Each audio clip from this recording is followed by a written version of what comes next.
Today, I am going to build the most villainous pirate crew of all time in One Piece. But to make things even more challenging, I'm gonna set some rules. Rule number 1, we can only take characters from pirate crews. Plus, we're allowed to take only one character per crew. Rule number 2, we have an option to take one lifeline. That means if we are in a deadlock, we can take a character from the same crew twice, but we can only use this option once. Rule number 3, we can pick any villainous character for the wildcard position, whether they're a marine, a pirate, or something else entirely. Now, you might be wondering, why this third rule? Well, it's simple. Some characters in One Piece started as marines, but later changed their roles. Take Aokiji, for example. So, just to add some variety, this one position allows us to pull from anywhere in the series, as long as the character is undeniably villainous. Alright, now that we've got the rules down, let's get to assembling the most dangerous crew to ever set sail. Let's start with Captain first. When it comes to picking the most villainous pirate captain, the first name that probably comes to mind for most people is Blackbeard, and why wouldn't it? This guy is the definition of a villain. He infiltrated the Whitebeard pirates, patiently waiting for the perfect moment to steal the Yami Yami no Mi, which he did by murdering Commander Thatch of the 4th Division. But he didn't stop there. He betrayed his own former crewmate, Portkis D. Ace, by handing him over to the world government, leading to Ace's execution. And if that wasn't enough, he broke into Impel Down, recruited some of the most dangerous criminals in history, and then crashed Marineford, where he finished off Whitebeard and stole his devil fruit right from his corpse. If that's not villainous, I don't know what is. But is Blackbeard really the best pick for our captain? I don't know, because we still have the most ruthless, power-hungry, and downright terrifying pirate in history. Someone who even rivaled Garp and Gold D. Roger. I'm talking about Rox D. Xebec. Now, we don't know everything about this guy, but what we do know is enough to put him above even Blackbeard. He was the captain of the most dangerous crew in history, the Rox Pirates, which had Whitebeard, Kaido, and Big Mom all serving under him. The future emperors of the sea were his subordinates, and if that wasn't enough, Roger and Garp, two of the strongest figures in history, had to team up just to take him down. That alone tells you what an absolute monster he was. So, for our captain, there's only one choice, Rox D. Xebec. This was only the first position we cover, and if you're enjoying the video so far, smash that like button, subscribe to the channel, and let's keep going. Alright, up next, let's pick our cook. Now, if you ask me, there's one guy who fits the bill perfectly. This old dude right here, Streusen. In case you don't know, Streusen is the executive chef of the Big Mom Pirates, and one of the co-founders of the crew alongside Big Mom herself. In fact, he was with her all the way back during her time with the Rox Pirates. Now, you may be thinking, wait, doesn't that technically make him a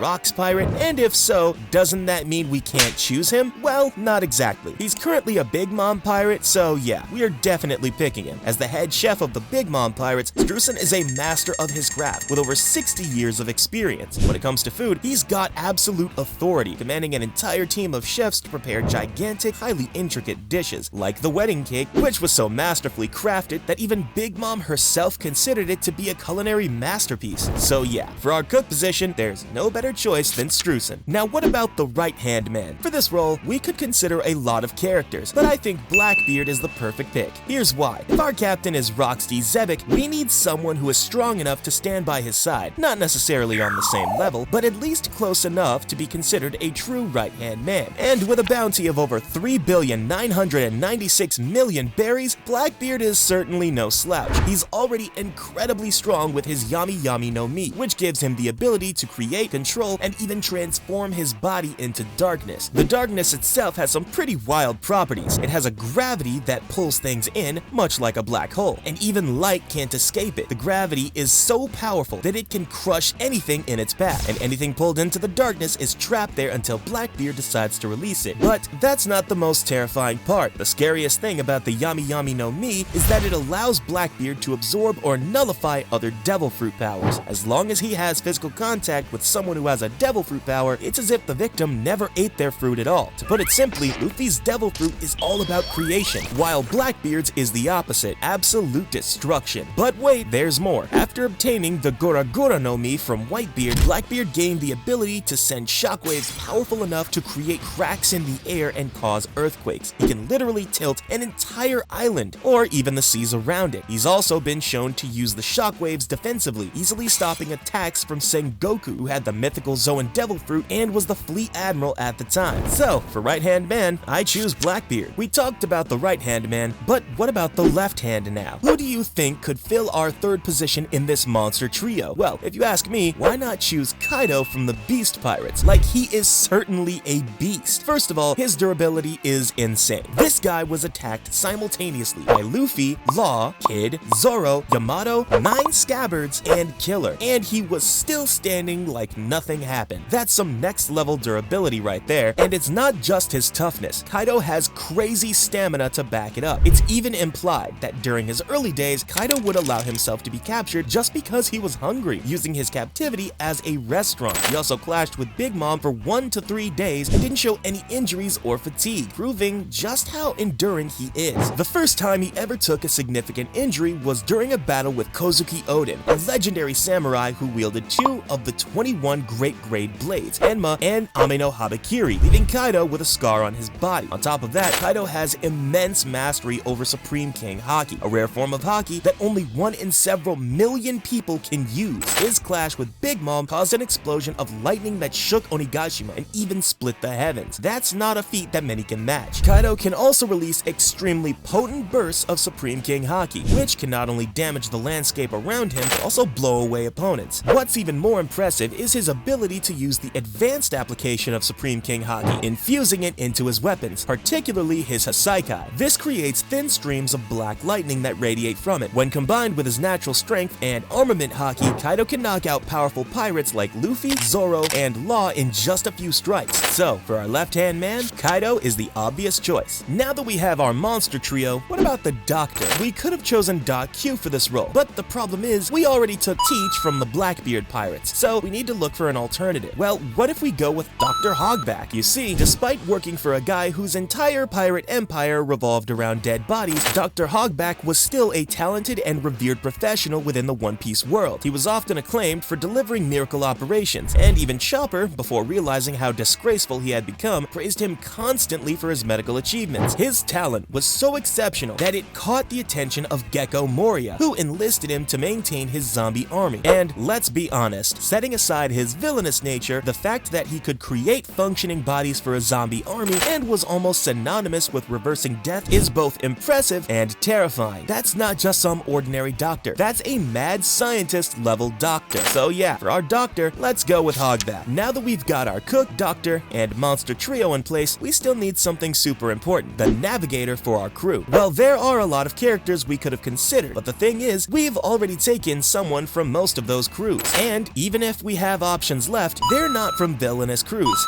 Tough choice, right? So for this role, I will take the one and only Lifeline option, which allows us to take any character from the same crew twice. So which crew am I gonna choose now? Obviously the Blackbeard Pirates, whose navigator is none other than Lafayette. You see, Lafayette is quite mysterious, but from what we know, he is a very skilled navigator. Before becoming a pirate, Lafayette was a police officer in the West Blue, meaning he likely had training in tracking, geography, and logistics, all useful for navigation. During the Marineford War, the Blackbeard Pirates suddenly appeared in the middle of the battlefield without anyone noticing. This suggests Lafayette is highly skilled at stealthy navigation, possibly avoiding marine patrols and surveillance systems. And if that's not impressive enough, he's also a master of stealth and infiltration. He managed to sneak into Marie Joie, the capital of the world government, during a meeting between high-ranking marine officials and 3 warlords of the sea, including the former fleet admiral Sengoku. So, if you ask me, there's no one better for the navigator role than Lafayette. Next, we need an animal for our crew. Now, let's be real. One Piece doesn't exactly have the massive selection of villainous animals to choose from, but after looking at our options, I'm going to go with Lasso from Baroque Works. Why? Well, Lasso isn't just any animal. He's actually a gun that somehow ate a Zoan devil fruit. Yeah, you heard that right. This thing started as a regular firearm, but thanks to the Inu Inu no Mi model Dachshund, it transformed into a living, breathing dog gun. In battle, Lasso acts like a walking mortar cannon, launching explosive baseballs for Mr. 4 to smack towards his enemies. And while he might have a habit of sneezing out ammo randomly, that just adds to the chaos, which is exactly what we want for a villainous crew. So not much to say here. Let's go with Lasso here. Now what about the musician next? For this role, I have one particular character in mind, Scratchman Apu from the On-Air Pirates. And honestly, who else could fit this spot better? Apu isn't just a musician, he's a walking, talking, one-man band of destruction. His Oto Oto no Mi allows him to transform different body parts into instruments, playing them with casual casual ease while turning the battlefield into a chaotic concert. True to his name, he's also a skilled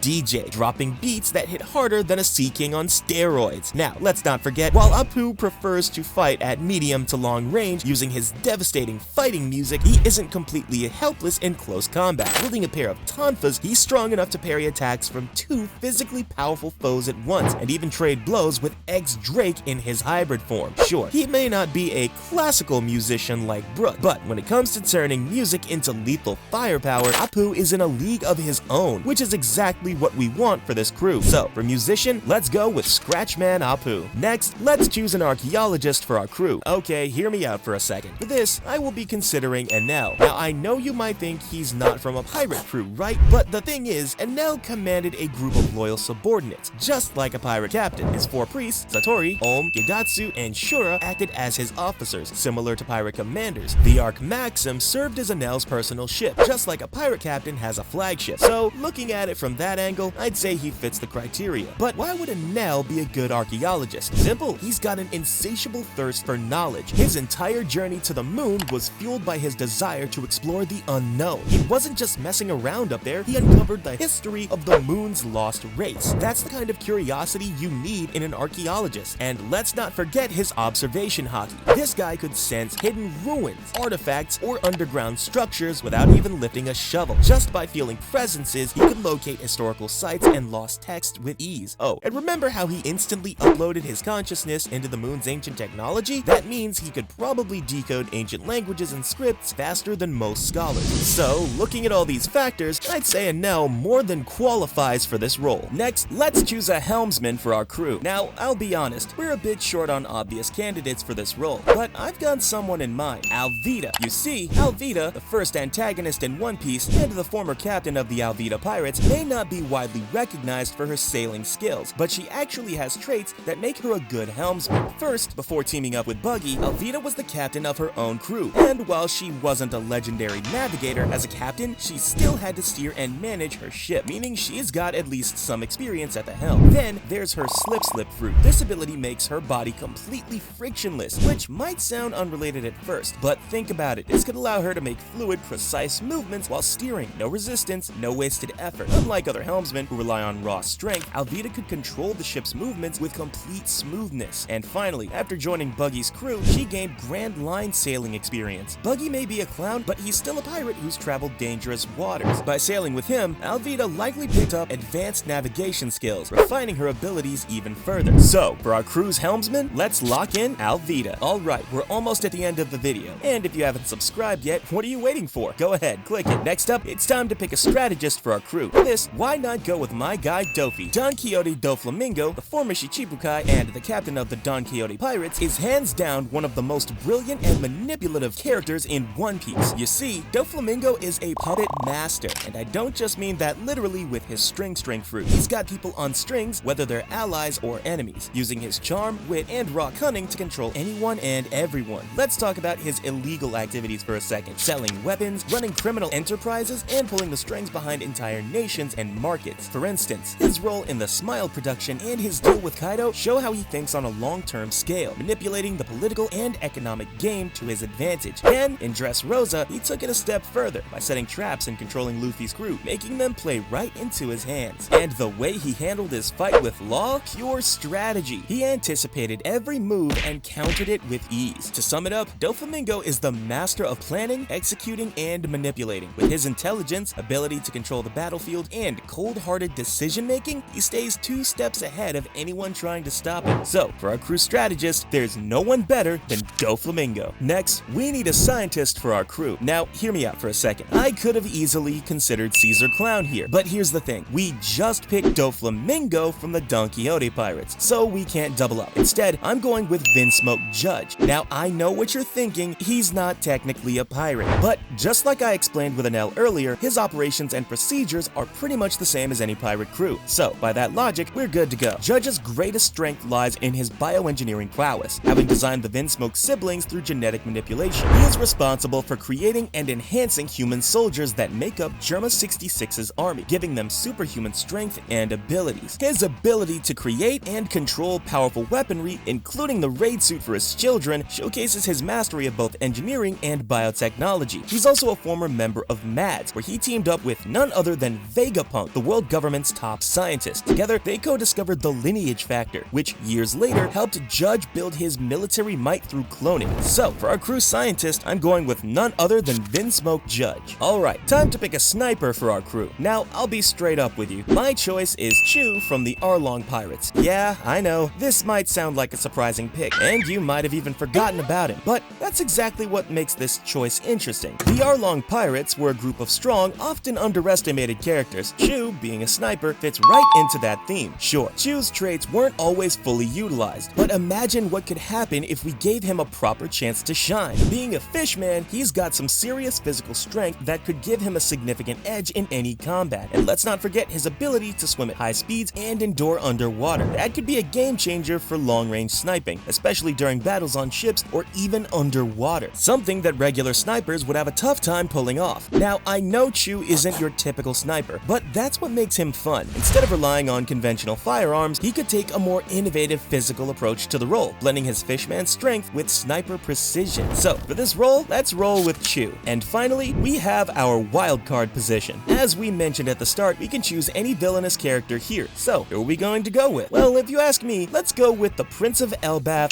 Loki. Known as the Accursed Prince and the Shame of Elbaf, he's currently locked up after killing his father to get his hands on an unspecified devil fruit. Loki calls himself the Sun God, yeah, the deity worshipped by the people of Elbaf, and claims he's gonna be the one to end the world. Now, if you ask folks in Elbaf, they'll tell you Loki is a wicked, dangerous man. His most infamous act, murdering his own father, the king, just so he could snatch a devil fruit. Why? Because he wanted it that badly. Even as a kid, Loki took pleasure in causing chaos, mayhem, and destruction for fun. If there's one word to sum up Loki, it's violent, insane, and destructive. He wants to bring the world to its knees, and that's not a guy you want to mess with. That's all we know for now, but don't worry, once we learn more about him in the future, I'll definitely update this list. But for now, click on this video next, where we have made Sung Jin Woo fight the strongest anime characters of all time. Go on, click it.